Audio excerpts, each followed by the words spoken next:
নমস্কার বন্ধুরা, আজ এই আধ্যাত্মিক ভিডিওতে থাকছে মধ্যপ্রদেশের উজ্জয়নের মহাকালেশ্বর দর্শন, মহাকাল লোক করিডর, কালভৈরবের দর্শন, উজ্জয়নের সাইট সিন। তার সঙ্গে থাকছে নর্মদা নদীর তীরে অবস্থিত ওমকারেশ্বর জ্যোতির্লিঙ্গ দর্শন। এই ট্রিপে কম খরচে কিভাবে ঘুরবেন, কোথায় থাকবেন, এছাড়া কলকাতা থেকে উজ্জয়ন ও ওমকারেশ্বর কোন ট্রেনে পৌঁছবেন, আর মহাকাল মন্দিরের শীঘ্র দর্শনের টিকিটই বা কীভাবে বুক করবেন, সবটাই থাকছে এই ভ্লগে। এই জন্যই আমি দাঁড়িয়ে রয়েছি এখন খড়গপুর স্টেশনে। আজ 9 মে 2026, এখন বাজে রাত্রি 9টা। এইবারে আমি যাচ্ছি উজ্জয়ন এবং ওমকারেশ্বর একই ট্রিপে দুই জ্যোতির্লিঙ্গ দর্শন করতে।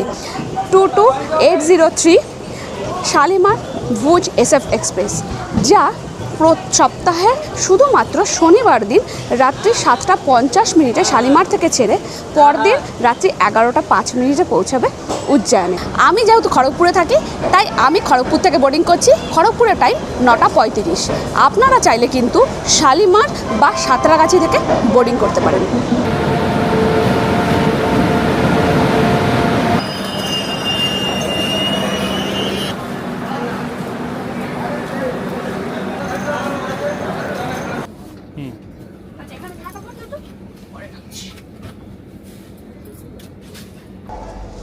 ট্রেনে উঠে সিটে বসে পড়েছি, আর আজকে কিন্তু আমি জার্নি করছি আমার ফ্যামিলির সাথে। মেয়ে আর ওখানে আছে মিঠুন, হাজব্যান্ড আমার।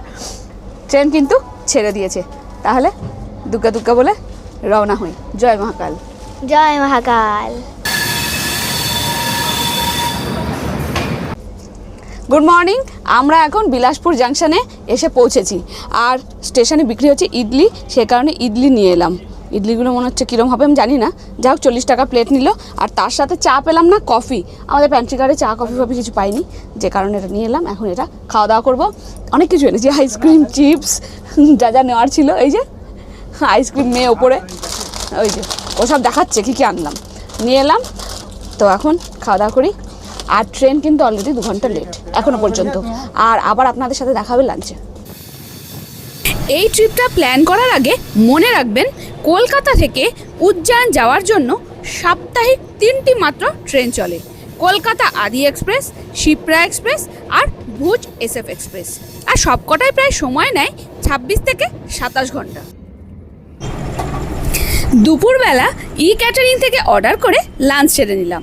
তারপর একটু রেস্ট নিয়ে উঠে ট্রেনে বসেই সূর্যাস্ত দেখলাম। এই যাত্রাপথের প্রাকৃতিক সৌন্দর্য অপূর্ব, যা আপনাকে একটু বোর ফিল করতে দেবে না। তারপর ডিনার সেরে পৌঁছে গেলাম দেবাদিদেব মহাদেব মহাকালের শহরে। অবশেষে 1610 কিলোমিটার পথ অতিক্রম করে আমি এসে পৌঁছালাম উজ্জয়ন জাংশনে। এখন বাজে 1:06। ট্রেন পাক্কা 2 ঘন্টা লেট, আর ট্রেন দিয়েছে 6 নম্বর প্ল্যাটফর্মে। আমি উজ্জয়নে রুম বুক করে আসিনি, তো এখন তো 1টা বেজে গেছে। আমি দেখি যে স্টেশনে যদি AC লাউঞ্জ পাওয়া যায়, তাহলে রাতটা আমি এখানেই কাটাবো। না হলে অগত্যা আমাকে মন্দিরের কাছাকাছি হোটেল যেতে হবে, আর স্টেশন থেকে মন্দিরের দূরত্ব প্রায় 2 কিলোমিটার। তো যদি আমি এখানে থাকার অপশান পাই, তাহলে এত রাত করে আর আমি যাব না। আর আমার কালকে সকালে শীঘ্র দর্শনের টিকিট বুকিং রয়েছে, স্লট হচ্ছে 7টা থেকে 8টা। সেরকম হলে আমি এখান থেকেই রেডি হয়ে, যদি লাউঞ্জ পাই আর কি, তাহলে এখান থেকেই রেডি হয়ে একেবারে চলে যাব দর্শনে। তো এখন দেখি, যেটাই করব সবটাই আপনাদের সাথে শেয়ার করব। উজ্জয়ন স্টেশনের 1 নম্বর প্ল্যাটফর্ম দিয়ে আমি বাইরে বেরিয়ে এলাম। আর আমি এখন যেখানটাতে দাঁড়িয়ে রয়েছি, এই চারিপাশটা হচ্ছে অটো, টোটো বা 4 হুইলার স্ট্যান্ড। এখানে কিন্তু আপনি পেয়ে যাবেন। তবে আমি বলবো একটুখানি এই যে এই রাস্তাটা দিয়ে হেঁটে যাবেন সামনে, তাহলে মেন রোড, ওখান থেকে অটো বা টোটো নেওয়ার চেষ্টা করবেন। আমি AC লাউঞ্জে গেলাম, AC লাউঞ্জ নেই, ওয়েটিং রুম। তো ওয়েটিং রুম ফুল। আসলে যেহেতু রাত হয়ে গেছে, অনেকে শুয়ে রয়েছেন, ওখানে বসার জায়গা নেই। আর AC ঘরে তো আরও মনে হচ্ছে গরম, মানে ACটাও ঠিকঠাক কাজ করছে না আর কি। যাই হোক, তো আমি এখন রাস্তা দিকে এগিয়ে যাব, এখান থেকে টোটো বা অটো করে যাব মন্দিরের কাছে। ভাবলাম একেবারে হোটেলেই চলে যাই। জয় মহাকাল, জয় মহাকাল। আর দেখুন, স্টেশন থেকে বেরিয়ে এলে বললাম মেন রোড, দেখুন মেন রোডের সামনেটাতে কিন্তু প্রচুর হোটেল রয়েছে। চাইলে আপনারাও এখানেও হোটেল নিতে পারেন। তবে মন্দিরের কাছাকাছি নিলে সুবিধা অনেকটাই, তাহলে পরে রাত্রেবেলা মন্দিরটা একটুখানি ঘুরে নেওয়া যাবে। বেরিয়ে আসতেই অটো পেয়ে গেলাম, মাথা পিছু 20 টাকা করে ভাড়া দিয়ে পৌঁছে গেলাম মন্দিরের কাছে। এখন বাজে 1:42 আর আমি একদম মহাকাল মন্দিরের সামনে এসে হাজির হয়ে গেছি। আর এই হচ্ছে ভস্ম আরতির লাইন। ভস্ম আরতি 4টেই হবে, সে কারণে 1টা থেকে মোটামুটি কিন্তু লাইন পড়ে যায়। একবার লাইনটা দেখুন। আর ওই সামনে হচ্ছে আলো জ্বলছে, ওটা হচ্ছে মন্দির। আমি এক্সাইটেড যে আমি কখন মহাকালের দর্শন করব। আগে হোটেলটা নিয়ে নিই, তারপরে নিশ্চয়ই মহাকালের দর্শন হবে। হর হর মহাদেব। হোটেল নিলাম, আমি রয়েছি হোটেল নেহা প্যালেস। এখান থেকে মন্দির একদমই কাছে। মন্দির ওখান থেকে আগে ঘুরে এলাম, মন্দিরের কাছ থেকে সোজা রাস্তাটা আসলেই কিন্তু নেহা প্যালেস। আমি যখন মন্দিরে বেরোবো তখন আমি দেখিয়ে দেবো আপনাদের। এখন তাড়াতাড়ি করে রুমে যাই। এই হচ্ছে আমার রুম 208। হোটেলটা ছিল মন্দিরের 1 নম্বর গেট মানে অবন্তিদ্বারের কাছে। আপনি হোটেল থেকে পায়ে হেঁটেই পৌঁছাতে পারবেন। আমি যে হোটেলে ছিলাম সেটা ছিল প্রিমিয়াম। রুমগুলো ছিল বেশ পরিষ্কার পরিচ্ছন্ন। আমার এই এসি রুমের ভাড়া পড়েছিল একদিনে 2500 টাকা। ওয়াইফাই থেকে লিফট সব সুবিধাই এখানে ছিল। এছাড়াও 500 টাকা থেকে 1000 টাকা বাজেটে প্রচুর হোটেল আপনি এই মন্দির চত্বরে পেয়ে যাবেন। সুপ্রভাত সকলকে। আমি সকাল সকাল চলে এসেছি মহাকালের দর্শন করতে। এই মহাকাল মন্দিরে কিন্তু দুভাবে দর্শন হয়, একটা সাধারণ লাইন আর একটা হয় অনলাইন বুকিং মানে শীঘ্র দর্শন। সেটা আপনি করতে পারবেন। আমি কিন্তু শীঘ্র দর্শন করব, আর আপনি চাইলে জেনারেল লাইনেও দর্শন করতে পারেন, সেক্ষেত্রে সময়টা একটু বেশি লাগবে। আমি এখানে যে শীঘ্র দর্শনটা রয়েছে দেখুন, এই হার্ড কপি কিন্তু আপনাকে আনতে হবে। আপনি অনলাইনে যখন বুকিং করবেন হার্ড কপি লাগবে, আর আপনাকে নিয়ে আসতে হবে যে কজন আসবেন প্রত্যেকের আধার কার্ডের জেরক্স। আর এখানে আমার এক একজনের লেগেছে হচ্ছে 250 টাকা করে। মেয়ে আমার 9 বছর বয়স, সেক্ষেত্রে মেয়েরও কিন্তু পুরোটাই লেগেছে, এবং মেয়ের ডকুমেন্টও এখানে লাগবে। এই দেখুন মন্দির, এখান থেকেই দেখুন দেখতে পাওয়া যাচ্ছে মহাদেবের পুজো শুরু হয়ে গেছে। জায়েন্ট স্ক্রিনে এখান থেকে দেখতে পাওয়া যাচ্ছে। আর এই হচ্ছে মন্দির চত্বর। আর এই ডান দিক, এই যে যেখান দিয়ে দেখতে পাচ্ছেন এই সাদা সাদা তাঁবুগুলো রয়েছে, এইটা হচ্ছে 1 নম্বর গেট। এটাকে বলে হচ্ছে অবন্তিদ্বার। এই 1 নম্বর গেট দিয়ে আমি প্রবেশ করব শীঘ্র দর্শনের জন্য। আপনাকে কাগজ যখন আপনি প্রিন্ট আউট করবেন তখন লেখা থাকবে যে 1 নম্বর এবং 4 নম্বর গেট দিয়ে শুধুমাত্র অনলাইন বুকিং যারা করেন, শীঘ্র দর্শনের বুকিং যারা করেন তাদের এন্ট্রি হয়। আর এই সাদা সাদা যে তাঁবুর মতো দেখছেন, এখানে কিন্তু জুতো রাখার ব্যবস্থা রয়েছে। আমরা এখন গেটে এটা চেক ইন করিয়ে ওখানে জুতো রেখে তারপরে মহাকালের দর্শনে যাব। তাহলে ভালো মতো মহাকালের দর্শন করে আসি। বলুন জয় মহাকাল। আমি কিন্তু এন্ট্রি করিয়ে ভেতরে ঢুকে পড়েছি। এই হচ্ছে শীঘ্র দর্শনের লাইন, মানে আমি যে স্লটিংটা বুকিং করেছি তার লাইন দেখুন অলরেডি। এখন 6টা বাজে। হ্যাঁ, চেষ্টা করবেন যত তাড়াতাড়ি আসতে পারবেন তত তাড়াতাড়ি কিন্তু সামনে থাকতে পারবেন, তবে ফ্লোটিং হতে থাকবে সেই কারণে। আসুন।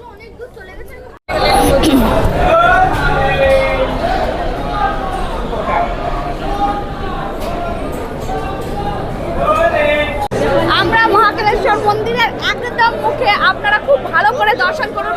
আমার সঙ্গে সঙ্গে এই যে একদম মুখে এসে গেছি।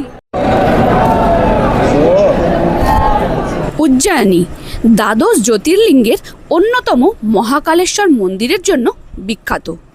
অসুরদের হাত থেকে এই শহরকে বাঁচাতে শিব এখানে মহাকাল রূপে আবির্ভূত হন। এখানে মহাকাল দক্ষিণমুখী। ভগবান মহাকালেশ্বর এই নগরের অধিষ্ঠাতা দেবতা। বিশ্বাস করা হয় যে এই মন্দির দর্শন করলে মৃত্যু ভয় এবং সময়ের সীমাবদ্ধতা কাটিয়ে ওঠা সম্ভব। মহাকাল দর্শন করে এখন বাইরে বেরিয়ে এলাম। এইটা মন্দির চত্বর। আর এই হয়েছেন দেখুন, ওপরে রয়েছে নাগেশ্বর, তারপর ওমকারেশ্বর, তারপরে মহাকালেশ্বর। অনেকেই জানতে চাইবেন যে সরাসরি শিবের মাথায় নিজে থেকে জল ঢালা যায় কিনা। না, আপনি জল নিয়ে আসবেন, ওখানে কিন্তু পুরুত মশাইরা রয়েছেন যারা আপনার হাত থেকে কালেক্ট করে নিয়ে ওখানে নিবেদন করবেন, বা আপনি যে প্রসাদী নিয়ে আসবেন তার জন্য ওখানে পুরুত মশাইরা বসে রয়েছেন, তারাই গ্রহণ করবেন এবং তারা মহাকাল পর্যন্ত পৌঁছে দেবেন। তো নিঃসন্দেহে সেটাও আপনারা করতে পারেন চাইলে। আর আমি যে ওয়েবসাইট থেকে শীঘ্রম দর্শনের টিকিটটা বুক করেছি অনলাইনে, সেটা আমি স্ক্রিনে দিয়ে দিচ্ছি কোন ওয়েবসাইট থেকে করেছি। আরও একটা কথা বলি, এখানে কিন্তু মহাকালের মূল আকর্ষণই হচ্ছে ভস্ম আরতি, যেটা ভোর 4টেই হয়। এবার সেই ভস্ম আরতির কিন্তু বুকিং আপনি অনলাইনে করতে পারবেন, অফলাইনেও করতে পারবেন। অনলাইনে কি হয়, ধরুন আপনি 12 তারিখে দর্শন করবেন, সে ক্ষেত্রে 11 তারিখ সকাল 8টাতে এটা কিন্তু তৎকাল ওপেন হয়, মানে এই টিকিটটা ভস্য আরতি ওই সময় আপনি করতে পারেন।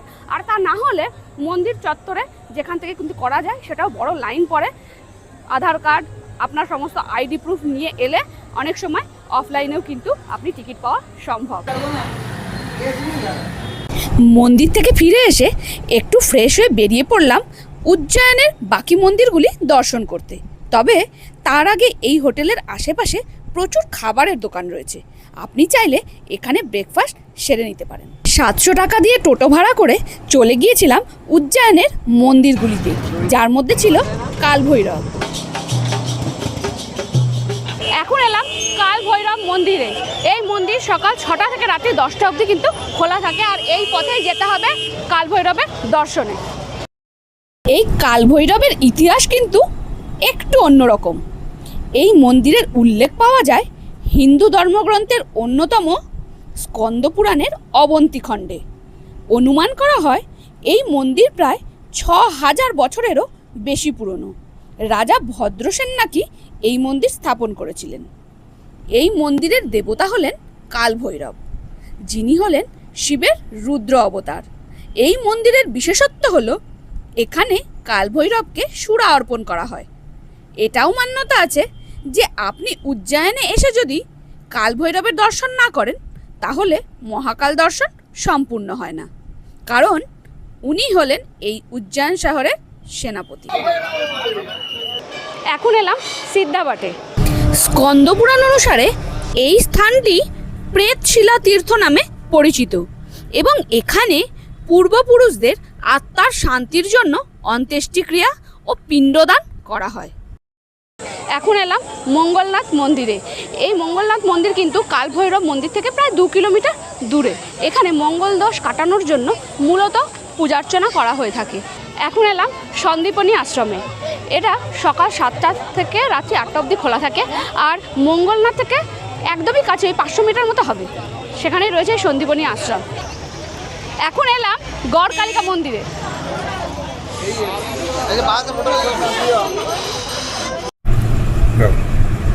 গড় কালিকা মন্দির দেবী কালীর একটি অত্যন্ত প্রাচীন এবং জাগ্রত মন্দির, যা অন্যতম শক্তিপীঠ হিসেবে গণ্য করা হয়। কথিত আছে এখানে দেবী সতীর ঊর্ধ্ব ওষ্ঠ পড়েছিল।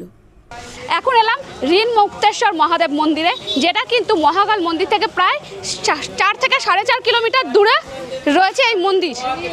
এখানে পূজা করলে ভক্তরা ঋণের বোঝা থেকে মুক্তি পান বলে বিশ্বাস করা হয়।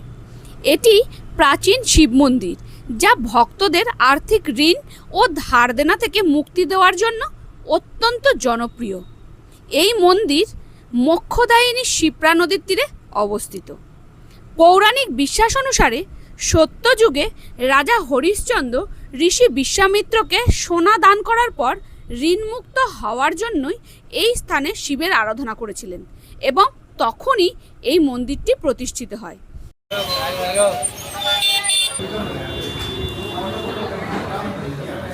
আমরা সমস্ত মন্দির ঘুরে এখন এসছি লাঞ্চ করার জন্য। আমি যে হোটেলে রয়েছি নেহা প্যালেস, জাস্ট ওখান থেকে নেমে আপনি যদি একটুখানি বাঁদিকে আসেন তাহলেই কিন্তু দেখতে পারবেন এই রেস্টুরেন্টটার নাম হচ্ছে কুলচালাল পারান্থা দাস। আমি এখানে খাওয়া দাওয়া করছি। তো এখানে কিন্তু এই মন্দির চত্বরে আমি যেখানে হোটেল নিয়েছি আর কি, এখানে প্রচুর হোটেল, থাকার হোটেলও যেমন রয়েছে, খাওয়ার হোটেলও রয়েছে। আপনারা আপনাদের সুবিধা মতো খাওয়া দাওয়াটা করে নেবেন। সন্ধেবেলা চলে আসুন রামঘাটে। শিপ্রা নদীতে অপূর্ব সন্ধ্যারতি দেখুন। তারপর নদীতে প্রজ্বলন প্রদীপ ভাসিয়ে চলে আসুন হরসিদ্ধি মাতা মন্দিরে। এখন এলাম হরসিদ্ধি মাতা মন্দিরে, যেখানে সন্ধ্যা আরতি মানে 2টি স্তম্ভে শত শত প্রদীপ প্রজ্বলিত করা হয়। এটাই কিন্তু মূল আকর্ষণ এই মন্দিরে। দেখুন প্রচুর মানুষ ভিড় করা শুরু করেছে। এখন আমরা যাব ভেতরে। আর মন্দিরে ঢোকার আগে বাঁদিকে কিন্তু জুতো রাখার স্ট্যান্ড রয়েছে, যেখানে একদমই নিঃশুল্ক এখানে আপনি জুতো রেখে তারপরে মন্দিরে প্রবেশ করতে পারবেন।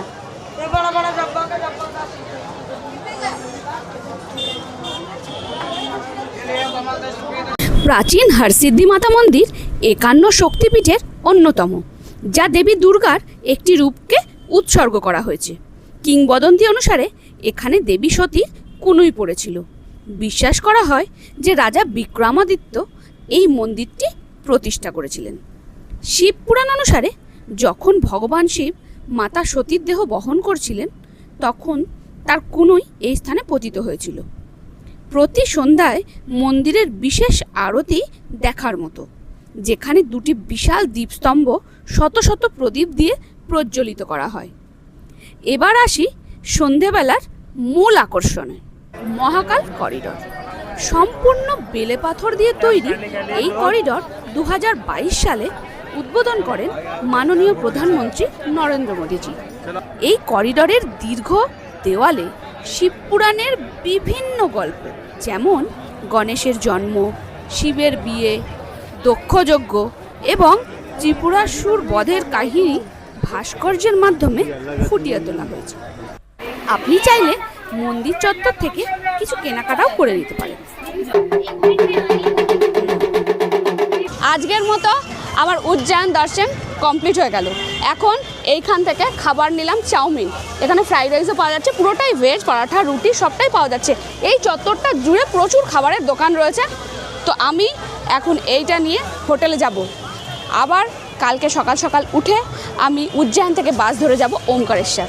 তাহলে কালকে সকালে আবার আপনাদের সাথে দেখা হবে। Good morning. আজকে উজ্জয়নে আমার সেকেন্ড ডে। এখন বাজে সকাল 6:30। আজ 12ই মে 2026। আমি উজ্জয়নের হোটেল চেক আউট করে এখন বেরিয়ে পড়ছি ওমকারেশ্বরের উদ্দেশ্যে। এখান থেকে একটা টোটো নিয়ে যাব bus stand, Ujjain bus stand. ওখান থেকে আমার বাস বুক করা রয়েছে, বাসে করে যাব ওমকারেশ্বর। অটো ভাড়া পড়লো আমার 100 টাকা। মর্নিং। মর্নিং। পৌঁছে গেলাম বাস স্ট্যান্ডে। আর এই হচ্ছে রেড বাসের অফিস। আমাদের বাস 7টায়, তো বাস আসবে, এই কারণে আমরা এখন ওয়েট করছি এখানে।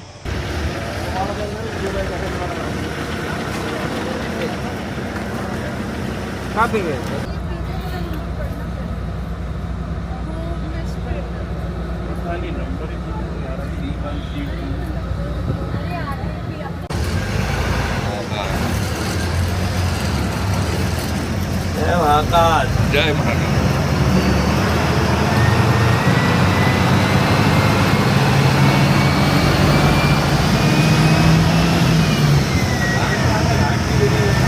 আমরা ওমকারেশ্বর পৌঁছে গেছি। এটা হচ্ছে ওমকারেশ্বর বাস স্টপেজ। আমরা 10:50 এসে পৌঁছলাম ওমকারেশ্বর বাস স্টপেজে। এই হচ্ছে আমাদের বাস ছিল, এই হচ্ছে বাস স্ট্যান্ড চত্বরটা। এখন আমরা অটোতে করে যাব ওমকারেশ্বর মন্দির, যেটা পার পার্সন আমাদের ভাড়া পড়ছে 20 টাকা করে। এখন বাজে 11টা। আর ওমকারেশ্বরে অটো যেখানে আপনাকে ড্রপ করবে সেখান থেকে কিছুটা হেঁটে আসলে পরে আপনি পাবেন মামলেশ্বর মন্দির। তার থেকে কিছুটা এগিয়ে আইলে এই নর্মদার ঘাট, এইখান থেকে নৌকা করে ওই হচ্ছে ওমকারেশ্বর। আমরা এখন বোটে করে যাব ওমকারেশ্বর। বোটের রেট বলি, এক একজন এক এক রকম বলছে। আপনাকে ড্রপ করবে কেউ পার হেড 50 টাকা, 100 টাকা। এটা পুরোটাই বার্গেনিংয়ের উপর। আপনি যতটা কমাতে পারবেন ততটাই আপনার প্রফিট।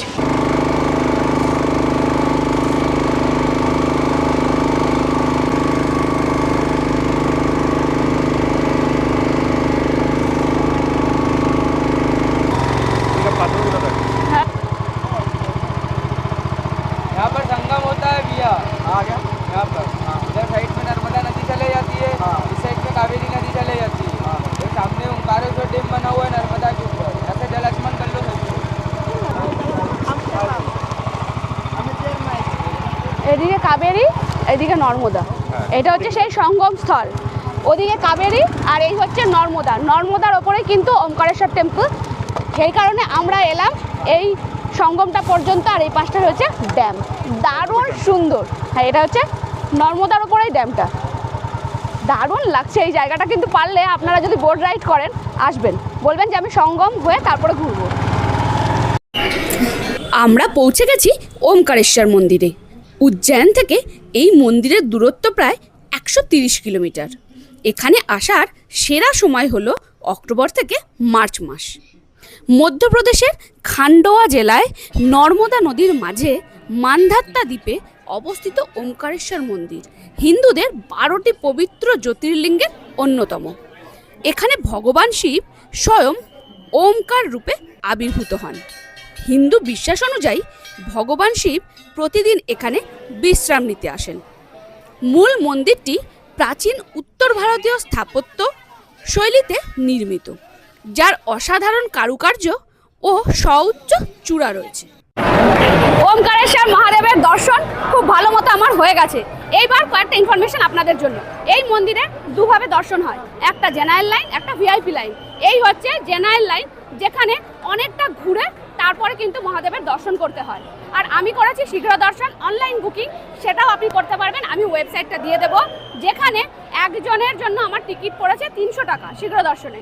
আর 15 বছর পর্যন্ত কিন্তু কারোর কোনো টিকিট লাগবে না। আর এই এন্ট্রিটা হবে ঝুলাপুল দিয়ে। আপনি আপনার হাতে যদি সময় থাকে তাহলে অবশ্যই জেনারেল লাইনে আপনি দর্শন করতে পারেন। আর যদি আমার মতো সময় হাতে কম থাকে, খুব তাড়াতাড়ি দর্শন করতে চান, তাহলে কিন্তু আমি গেলাম, মানে 10 থেকে 15 মিনিটের মধ্যে কিন্তু আমার দর্শন হয়ে গেছে। খুব ভালো মতো দর্শন করে এলাম। এই ইনফরমেশনটাই আপনাদের দেওয়া ছিল। আমি যাত্রা কমপ্লিট করে চলে এসেছি ইন্দোর স্টেশনে। এখন আছি ইন্দোর স্টেশনে 4 নম্বর প্ল্যাটফর্মে। ওই হচ্ছে এসি ওয়েটিং হল, এখানে এখন ওয়েট করব। আজকে রাতে আমার ট্রেন রয়েছে 11:30টায় শিপ্রা এক্সপ্রেস, যেটাতে করে আমি যাব হাওড়া। এই ভিডিওতে আমি উজ্জয়ন এবং ওমকারেশ্বর যেভাবে ঘুরলাম সমস্তটা তুলে ধরার চেষ্টা করলাম আপনাদের সামনে। এরপরেও যদি আপনাদের কিছু জানবার থাকে, আমি ডেসক্রিপশন বক্সে সমস্তটা দিয়ে দেবো খরচ সহ। আর ওখানে আমার নাম্বারও থাকবে, চাইলে আমাকে হোয়াটসঅ্যাপ করতে পারবেন যদি আপনাদের এরপরেও কিছু জিজ্ঞাসা থাকে। ভিডিওটা কেমন লাগলো কমেন্টস করে জানাতে ভুলবেন না। সাবস্ক্রাইব করে পাশে থাকবেন। আবার ফিরবো নতুন কোনো ভিডিওর সাথে। ততক্ষণ